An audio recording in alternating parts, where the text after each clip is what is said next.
Knife வந்து original. அதனால sir நானே பண்ணுறேன் சார். அப்படி பார்த்தாரு, இப்படி குத்துவேன், அப்படி பிடிப்பார்.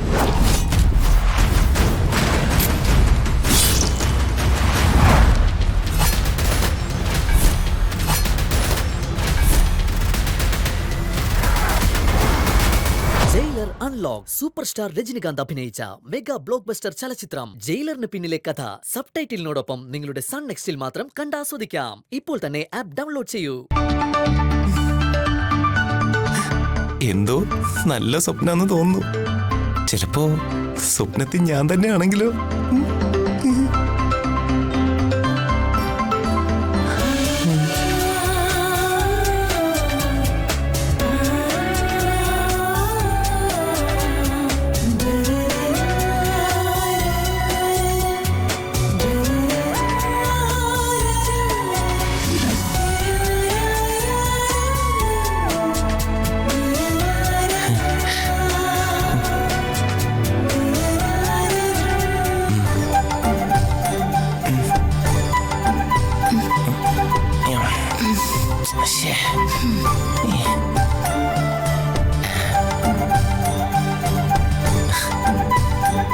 എന്തൊക്കെ പ്രശ്നങ്ങളാ ഉണ്ടായത്.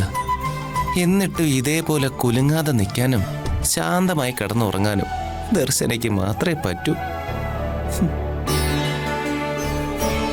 നിന്നെ ഭാര്യയായിട്ട് കിട്ടാനുള്ള എന്തെങ്കിലും യോഗ്യത ഉണ്ടോ? എനിക്ക് ഒന്നുമില്ല. എന്നിട്ടും ദൈവം നിന്നെ എനിക്ക് തന്നു. എന്താ രൂപേഷേട്ടാ?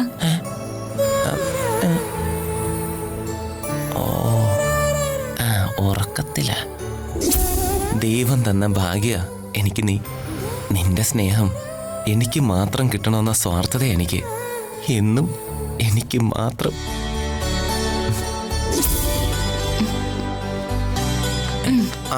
ഉണന്നോ?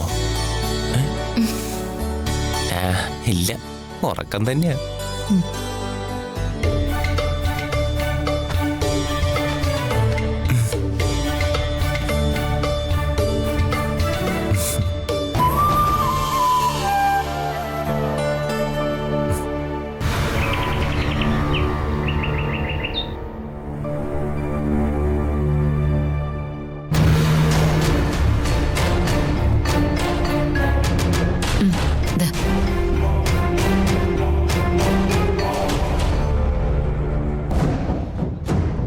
എന്തൊക്കെയാ നടന്നത്?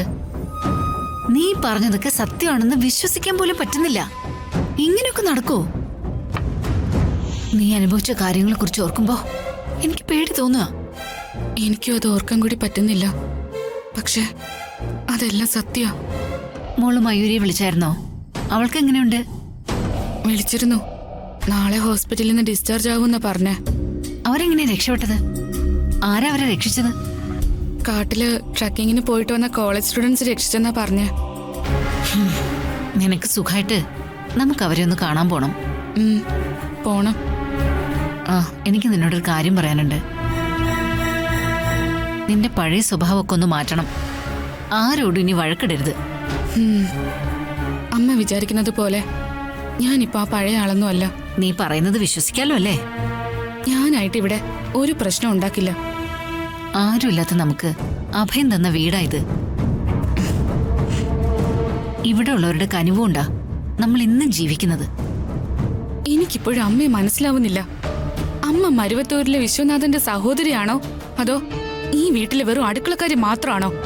ഞാനിപ്പോ അതിനെക്കുറിച്ചൊന്നും ചിന്തിച്ചിട്ടില്ല.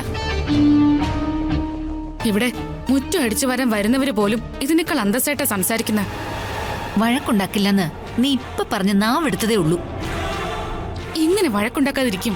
അമ്മ ഇവിടുത്തെ അടുക്കള ഭരണം എന്ന് നിർത്തുന്നോ അന്ന് മാത്രമേ നമ്മൾ രക്ഷപ്പെടുള്ളൂ. ഈ വീടെ അമ്മയ്ക്ക് അഭയം തന്ന വെറും ഒരു അനാഥാലയൊന്നും അല്ല. അമ്മയുടെ സഹോദരന്റെ വീടാ ഇത്. ഇവിടെ അമ്മ അടുക്കളക്കാരിയെ പോലെ അല്ല, ഒരു വീട്ടുകാരുടെ അവകാശത്തോടെ വേണം സംസാരിക്കാൻ. നിനക്കറിയില്ല, എല്ലാം നഷ്ടപ്പെട്ടു നിന്ന സമയത്ത് ഏട്ടത്തി ഉണ്ടായിരുന്നുള്ളൂ ഒരു കൈ തന്ന് സഹായിക്കാൻ. ഇപ്പോ ഇവര് നിന്റെ ജീവൻ രക്ഷിച്ചു. അത് നീ മറക്കരുത്. അന്നം തന്ന കൈക്ക് കടിക്കാൻ ഞാനൊരു വിഷപ്പാമ്പല്ല. നീയും അങ്ങനെ ആവരുത്. ഞാൻ എന്ത് ചെയ്തെന്ന് അമ്മ പറയുന്നേ? നീ ഇനി ഒന്നും ചെയ്യാതിരിക്കാനുള്ള മുന്നറിയിപ്പായിട്ടാ ഞാനിത് നിന്നോട് പറഞ്ഞത്.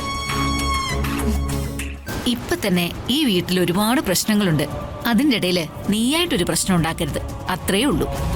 കുറച്ചുനാൾ ഇവിടുന്ന് മാറി നിന്നപ്പോഴേ ഇത്തിരി സമാധാനം ഉണ്ടായിരുന്നു. എന്നാ പിന്നെ നിനക്ക് ഇഷ്ടമുള്ളതുപോലെയൊക്കെ ചെയ്യാം. ഞാൻ എങ്ങോട്ടെങ്കിലും ഇറങ്ങി പോയേക്കാം. അമ്മയ്ക്കിപ്പോഴും ഞാൻ പറഞ്ഞതിന്റെ കാര്യം വ്യക്തമായിട്ടൊന്നും മനസ്സിലായിട്ടില്ല. അടുക്കളക്കാരിയുടെ മനസ്സ് അമ്മയുടെ ഉള്ളിൽ നിന്നൊന്നും എടുത്തു കളയണം. വിശ്വനാഥന്റെ പെങ്ങൾക്ക് ഈ വീട്ടിൽ ചില അവകാശങ്ങളൊക്കെ ഉണ്ട്. എനിക്ക് ഒരു അവകാശവും വേണ്ട, അത് ഞാനൊട്ട് ആഗ്രഹിക്കുന്നുമില്ല.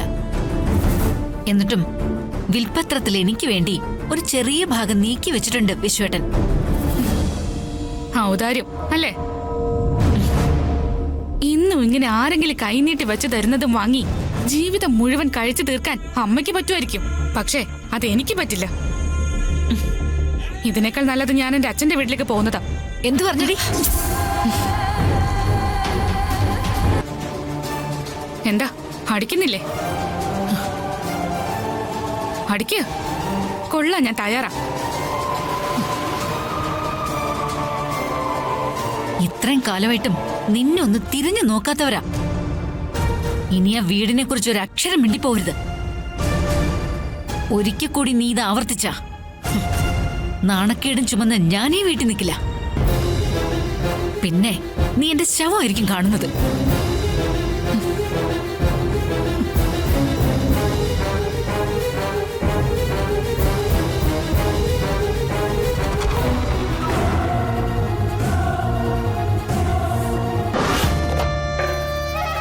എന്തായി?